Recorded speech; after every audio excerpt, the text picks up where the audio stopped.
Thursday, April 13th, 2023. Watch this. The concepts you want to ban and have tried to prohibit being discussed at the college level?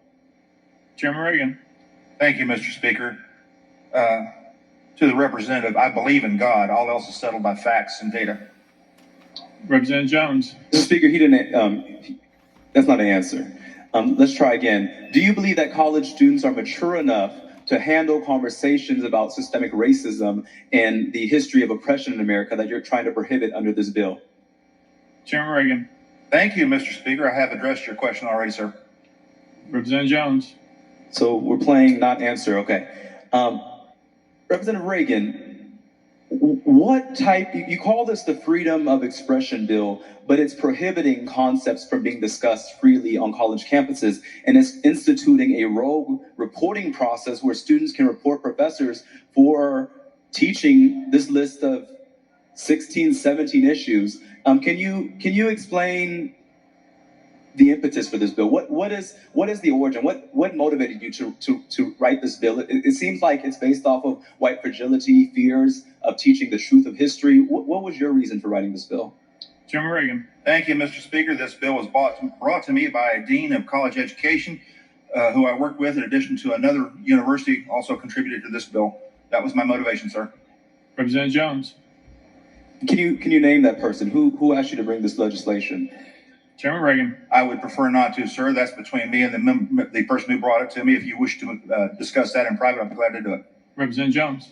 Thank you. Representative Reagan, you grew up at a time where America was segregated. Under this bill, we can't teach that history. So I'm just trying to figure out, how will we be honest about our history if you're prohibiting any concepts about America's racist history? It says here we can't talk about any type of unequal system that ascribe character traits, values, moral, ethical codes, privileges onto a certain race. You say that we can't talk about the history of struggle in America. Can you explain how we would talk about these issues and why you're so fearful about even college students discussing them? Chairman Reagan. Thank you, Mr. Speaker. Your assertion is incorrect, sir. It does not prohibit discussing these. Representative Jones. Representative Reagan, this is under prohibited concepts. These are things that, according to this bill, under present law, the following concepts are defined as divisive concepts.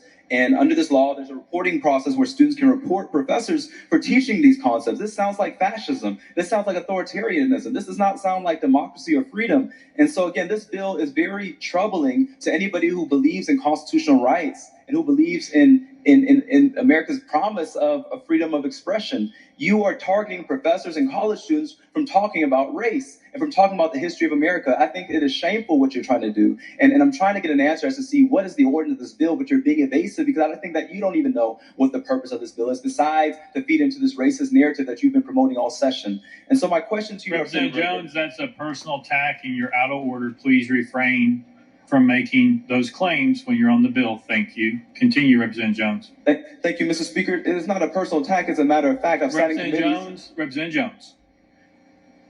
You made a direct comment to the representative accusing him of something. That is a direct attack. I would ask you to refrain from doing that and stick to the bill, please. Representative Jones. Thank you. Representative Reagan, do you believe that it is racist to prohibit concepts on systemic racism in the history of America? Chairman Reagan. Thank you, Mr. Speaker. Once again, my belief is in God. I settle other things with facts and data.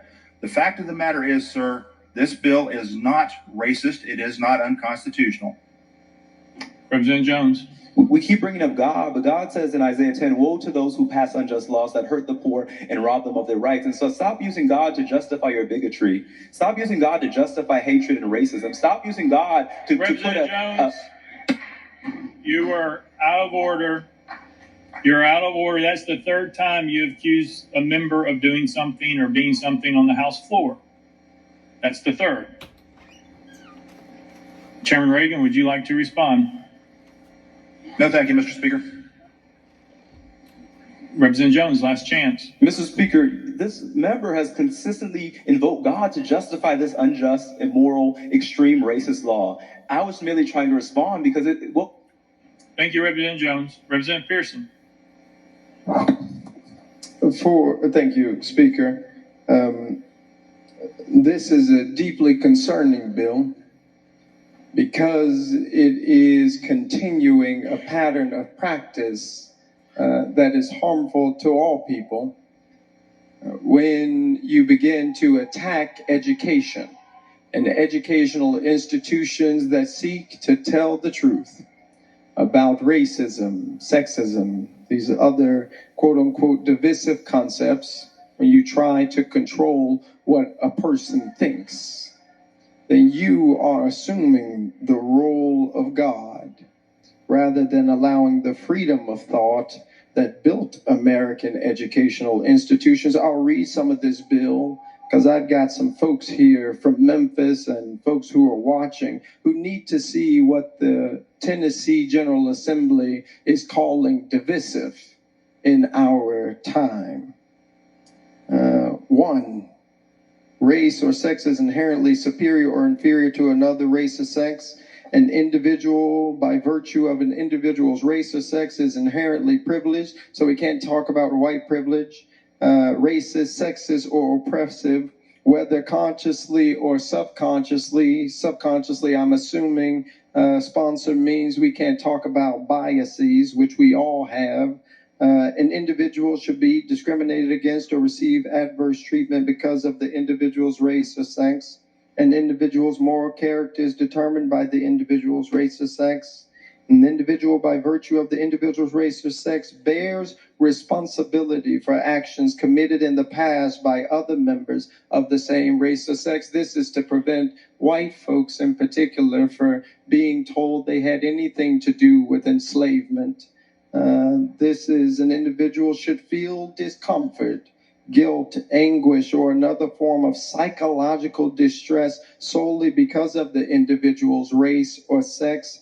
A meritocracy which does not exist because a society that committed genocide against Native Americans, enslaved Black African American people for over 250 years, cannot be a meritocracy because we didn't all start at the same place. But you will not be able to say a meritocracy is inherently racist or sexist or designed by a particular race or sex to oppress another sex, despite the fact that in the United States of America's Constitution that we all swear an oath on, Black people were considered 3/5 of a person. Only rich white men could vote, not women. But you tell us that those things we wouldn't be able to talk about. The state of the United States is fundamentally or irredeemably racist or sexist, and that's the part I would like to talk about, if you don't mind. And the reason I'll vote against this legislation is actually because I do believe this state, this country is redeemable, but it is not going to be redeemed or resurrected if we allow the status quo to persist that silences different ideas. It will not be redeemed if we do not have the courage to look at ourselves and our institutions in the face and demand that they do better. It will not be redeemed if we operate business as usual and not do the work of justice. America is redeemable. The state of Tennessee is redeemable. But if we do not do the work of repenting through true education, by telling the truth, or as Memphian Ida B. Wells says, shining the light of truth upon our institutions and upon our lived experiences, which has made it much more likely for you to stand there than for me. If we do not tell the truth about our past and our present injustices, the state of Tennessee, the United States of America will not be redeemed. This is the work that we should be committing to, not banning people's ability to think critically about how we got to where we are because we're trying to preserve a status quo that has hurt us. But I've got good news. No matter what you do, people always rise. Chairman Reagan. Thank you, Mr. Speaker. The member's assertions are deceptive and incorrect. However, I'll let it sit at that. Thank you, Mr. Speaker. Thank you. Representative Capley. Thank you, Mr. Speaker. I move previous question. Previous question called. There's objection. We're on the board. All those in favor of previous question vote aye when the bell rings. Those opposed vote no. Has every member voted? So any member wish to change their vote?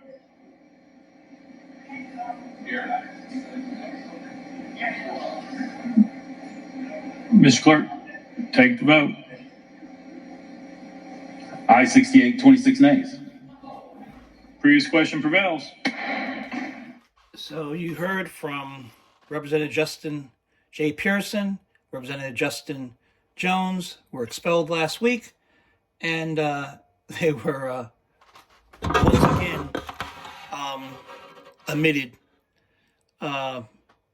back into the legislature.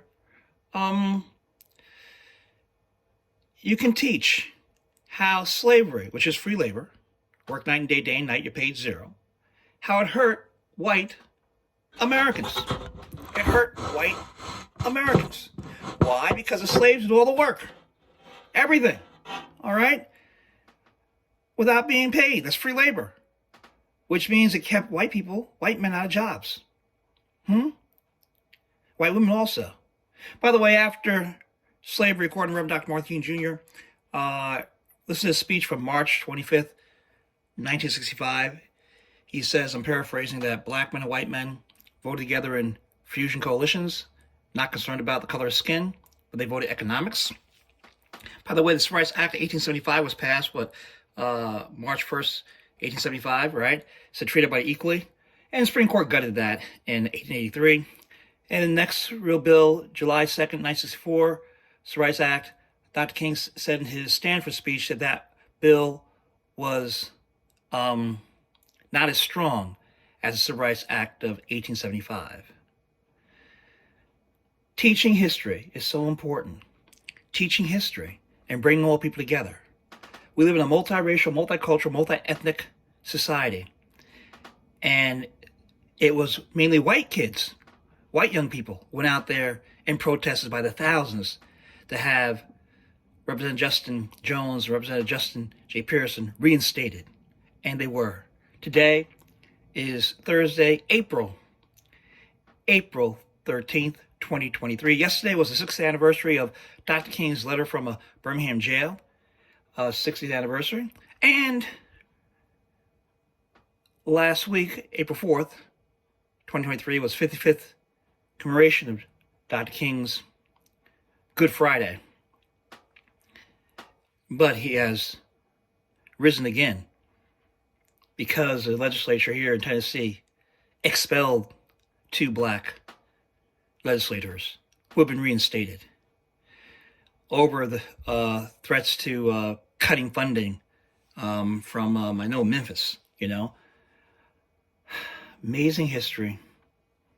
There's one race, human race, we're all human. Everyone has a right to life, liberty, sweet happiness. Everyone on this planet, known as Earth. We're all God's children. And we must respond 24/7 to the Southern strategy, where you have some white people voting against their own self-interest.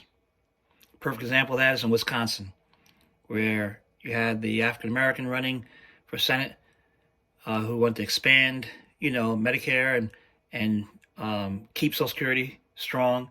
The other person wanted to reevaluate Social Security every year. And the African-American Mandela Barnes lost by about 26,000 votes. And also one of the Wisconsin Republicans said that they were taking people off the rolls from voting, right? And they did that.